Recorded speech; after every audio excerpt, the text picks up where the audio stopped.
ನಮಸ್ಕಾರ ಎಲ್ಲರಿಗೂ. ಇವತ್ತು ತುಂಬ ರುಚಿಯಾಗಿರುವಂಥ ಹೆಸರುಬೇಳೆ ಪಾಯಸ ಹೇಗೆ ಮಾಡೋದು ಅಂತ ನೋಡೋಣ. ಅದಕ್ಕೋಸ್ಕರ ಮೊದಲಿಗೆ ಬೆಲ್ಲ ತೊಗೋಬೇಕಾಗುತ್ತೆ. ನನಗಿಷ್ಟು ಸಾಕಾಗುತ್ತೆ ಬೆಲ್ಲ, ಹಾಗಾಗಿ ಸ್ವಲ್ಪ ನೀರು ಹಾಕ್ಕೊಂಡು, ಏನು ಪಾಕ ಬರೋ ಅವಶ್ಯಕತೆ ಇಲ್ಲ, ಸ್ವಲ್ಪ ನೀರಲ್ಲೆಲ್ಲ ಕರಗಿಬಿಟ್ರೆ ಸಾಕು ಬೆಲ್ಲ. ಹಾಗೆ ಕುಕ್ಕರಲ್ಲೇ ಒಂದು ಸ್ಪೂನು ತುಪ್ಪ ಹಾಕ್ಕೊಳ್ತಾ ಇದ್ದೀನಿ. ಹೆಸರುಬೇಳೆನ ನಾನು ಒಂದೆರಡು ಸತಿ ನೀಟಾಗಿ ತೊಳೆದಿದ್ದೀನಿ.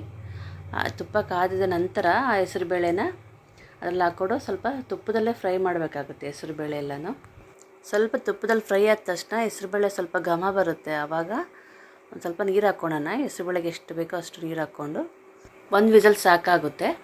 ಹಾಗಾಗಿ ಇದನ್ನು ಕ್ಲೋಸ್ ಮಾಡಿಬಿಟ್ಟು ಒಂದು ವಿಸಲ್ ಕೊಡೋಣ. ಇದನ್ನು ಪಕ್ಕಕ್ಕೆ ಎತ್ತಿಟ್ಕೊಳ್ತೀನಿ ನಾನಿವಾಗ. ಇದೊಂದು ವಿಸಲ್ ಬರೋಷ್ಟರಲ್ಲಿ ನಾನು ಸ್ವಲ್ಪ ಶಾವಿಗೆನ ತುಪ್ಪದಲ್ಲಿ ಹುರ್ಕೊಳ್ತೀನಿ. ಇದು ತೆಳುವಾದ ಶಾವಿಗೆ ತೊಗೊಂಡಿದ್ದೀನಿ ನಾನು ಪಾಯಸಕ್ಕೆ. ಇದು ನೋಡಿ ತುಪ್ಪದಲ್ಲೆಲ್ಲ ಫ್ರೈ ಆಗಿದೆ. ಇದನ್ನು ಒಂದು ಪ್ಲೇಟಲ್ಲೆಲ್ಲ ತೊಗೊಂಡ್ಬಿಡೋಣ. ಹಾಗೆ ಅದೇ ಪ್ಯಾನಲ್ಲಿ ಇನ್ನೂ ಸ್ವಲ್ಪ ತುಪ್ಪ ಹಾಕ್ಕೊಂಡು, ನಾನು ಸ್ವಲ್ಪ ತುಪ್ಪ ಹಾಕ್ಕೊಳ್ತಾ ಇದ್ದೀನಿ, ಭಾಳ ಏನು ಹಾಕ್ಕೊಳ್ತಾ ಇಲ್ಲ ತುಪ್ಪ. ಅದರಲ್ಲೇ ಗೋಡಂಬಿ ದ್ರಾಕ್ಷಿನೂ ನಾನು ತುಪ್ಪದಲ್ಲೇ ಫ್ರೈ ಮಾಡ್ಕೊಳ್ತೀನಿ. ಅದು ಸತ ಎತ್ತಿಟ್ಕೊಂಡ್ಬಿಡೋಣ ಇವಾಗ. ಇದಕ್ಕೆ ಮೇನ್ ಬೇಕಾಗಿರೋದು ಹಸಿ ತೆಂಗಿನಕಾಯಿ ಹಾಲು ಯೂಸ್ ಮಾಡ್ತಾರೆ. ಹಾಗಾಗಿ ಒಂದು ಜಾರಲ್ಲೇ ಒಂದು ಬಟ್ಲ ತೆಂಗಿನಕಾಯಿ ತೊಗೊಳ್ತಾ ಇದ್ದೀನಿ. ಹಾಗೆ ಇಲಾಚಿ, ಸ್ವಲ್ಪ ಗಸಗಸೆ ಹಾಕ್ಕೊಂಡು ಇದನ್ನು ನೀಟಾಗಿ ರುಬ್ಬಿ ಇಟ್ಕೊಳ್ಳೋಣ. ಸ್ವಲ್ಪ ನೀರು ಹಾಕ್ಕೊಂಡು ರುಬ್ಬಿಟ್ಕೊಳ್ಳಿ. ನಂತರ ಇವಾಗ ಕುಕ್ಕರ್ ರೆಡಿಯಾಗಿದೆ, ಬೇಳೆನೂ ಕುದ್ದಿದ್ದಾವೆ. ಇದನ್ನು ನಾನು ಒಂದು ಪಾತ್ರೆಯಲ್ಲಿ ತೊಗೊಳ್ತಾ ಇದ್ದೀನಿ. ಬೇಳೆನೆಲ್ಲ ಆ ಬೇಳೆನೆಲ್ಲ ಒಂದು ಪಾತ್ರೆಯಲ್ಲಿ ತೊಗೊಳ್ತಾ ಇದ್ದೀನಿ. ಅದೇ ಕುಕ್ಕರಲ್ಲಿ ನಾನು ರುಬ್ಕೊಂಡಂತಹ ಹಾಲನ್ನು ನಾನು ತೊಗೊಳ್ತಾ ಇದ್ದೀನಿ. ಇನ್ನೂ ಸ್ವಲ್ಪ ನೀರು ಹಾಕ್ಕೊಂಡ್ಬಿಟ್ಟು ನಮ್ಗೆ ಎಷ್ಟು ಬೇಕೋ ಅಷ್ಟು ಅದನ್ನು ನೀರೆಲ್ಲ ತೊಗೊಳ್ಳೋಣ ನಾವು. ಹಾಗೆ ಹೆಸರುಬೇಳೆ ಎಲ್ಲ ಕುದ್ದಿದ್ದೆಲ್ಲ ಒಂದು ಪಾತ್ರೆಯಲ್ಲೆಲ್ಲ ತೊಗೊಂಡಿದ್ದೀವಲ್ಲ, ಆ ಪಾತ್ರೆ ಒಳಗಡೆ ನಾವು ಈ ತೆಂಗಿನಕಾಯಿ ಹಾಲನ್ನು ಹಾಕ್ಕೋಬೇಕಾಗುತ್ತೆ. ನೋಡಿ ಎಲ್ಲ ಚೆನ್ನಾಗಿದೆ. ಇವಾಗ ಆ ಹಾಲನ್ನೆಲ್ಲ ಅದರಲ್ಲಿ ಹಾಕ್ಕೊಳ್ಳೋಣ.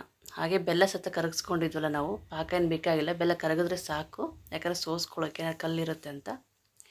ಇವಾಗ ಅದನ್ನು ಹಾಕ್ಕೊಳ್ತಾ ಇದ್ದೀನಿ. ಅದೇ ರೀತಿ ಎಲ್ಲ ಬೆಲ್ಲನೂ ಮಿಕ್ಸ್ ಮಾಡ್ಕೊಂಬಿಡೋಣ. ಎಲ್ಲ ಚೆನ್ನಾಗಿ ಮಿಕ್ಸ್ ಆದ ನಂತರ ಶಾವಿಗೆ ತುಪ್ಪದಲ್ಲಿ ನಾವು ಫ್ರೈ ಮಾಡ್ಕೊಂಡಿದ್ವಲ್ಲ, ಆ ಶಾವಿಗೆ ಸಮೇತ ಹಾಕ್ಕೊಳ್ಳೋಣ ಇದರಲ್ಲೇ. ಆ ಶಾವಿಗೆನೂ ಬೇಗ ಕುದಿಯುತ್ತೆ, ಚಿಕ್ಕ ಶಾವಿಗೆ ಆಗಿರೋದ್ರಿಂದ. ಹಾಗೆ ನಾನು ಫ್ರೈ ಮಾಡ್ಕೊಂಡಂಥ ತುಪ್ಪದಲ್ಲಿ ಗೋಡಂಬಿ ದ್ರಾಕ್ಷಿನೂ ಹಾಕ್ಕೊಳ್ತಾ ಇದ್ದೀನಿ. ಅದಾದಮೇಲೆ ಎಲ್ಲ ಚೆನ್ನಾಗಿ ಕುದ್ದಿದೆ. ಇವಾಗ ಆಫ್ ಮಾಡ್ಕೊಂಬಿಡೋಣ. ಸ್ವಲ್ಪ ಒಂದು 10 ನಿಮಿಷ ಬಿಟ್ಬಿಡೋಣ. ಬೆಲ್ಲ ಹಾಕಿರೋದ್ರಿಂದ ಅದು ಗಟ್ಟಿಯಾಗುತ್ತೆ. ಇನ್ನೂ ನೀರಾಗಿ ಬೇಕಂದರೆ ಬೆಲ್ಲದಲ್ಲಿ ಇನ್ನೂ ಸ್ವಲ್ಪ ಜಾಸ್ತಿ ನೀರು ಹಾಕ್ಕೊಂಡು ನೀವು ಕರಗಿಸ್ಕೋಬಹುದು. ನನಗಿಷ್ಟು ಸಾಕಾಗುತ್ತೆ. ಇವಾಗ ನೋಡಿ ತುಂಬ ಚೆನ್ನಾಗಾಗಿದೆ ಪಾಯಸ. ತೆಂಗಿನಕಾಯಿ ಹಾಲು ಹಾಕೋದ್ರಿಂದ ನಾವು ತುಂಬ ರುಚಿಯಾಗುತ್ತೆ ಇದು ಹೆಸರುಬೇಳೆ ಪಾಯಸ. ನಾನು ದೇವ್ರಿಗೆ ನೈವೇದ್ಯಕ್ಕೆಲ್ಲ ಈ ಥರನೇ ಮಾಡ್ತೀನಿ ಯಾವಾಗಲಾದ್ರೂ. ಒಂದು ಸ್ವಲ್ಪ ತುಪ್ಪನ ಹಾಕ್ಕೊಳ್ಳಿ ಮೇಲೆ, ಚೆನ್ನಾಗಿ ರುಚಿಯಾಗಿರುತ್ತೆ. ಹಾಗೆ ಹೆಸರುಬೇಳೆ, ಬೆಲ್ಲ, ತೆಂಗಿನಕಾಯಿ ಹಾಲು ಹಾಕಿ ಮಾಡೋದ್ರಿಂದ ತುಂಬ ಚೆನ್ನಾಗುತ್ತೆ ಪಾಯಸ. ನಾನು ಹಬ್ಬದ ಟೈಮೆಲ್ಲ ಯಾವಾಗಲಾದ್ರೂ ಹೋಳಿಗೆ ಮಾಡೋಕ್ಕಾಗಲಿಲ್ಲ ಅಂದರೆ ಈ ರೀತಿಯಾಗಿ ಮಾಡ್ತೀನಿ. ದೇವ್ರ ನೈವೇದ್ಯಕ್ಕೆಲ್ಲ ತುಂಬ ಚೆನ್ನಾಗಿರುತ್ತೆ, ತಂಪಾಗಿರುತ್ತೆ. ಸ್ವಲ್ಪ ಈ ಬೇಸಿಗೆಯಲ್ಲಿ ಸ್ವಲ್ಪ ಹೆಸರುಬೇಳೆ ಯೂಸ್ ಮಾಡ್ತಾ ಇರೋದ್ರಿಂದ. ಒಂದು ಸತಿ ಟ್ರೈ ಮಾಡಿ ಹೇಗಾಗಿದೆ ಅಂತ ಕಾಮೆಂಟ್ ಬಾಕ್ಸಲ್ಲಿ ತಿಳಿಸಿ.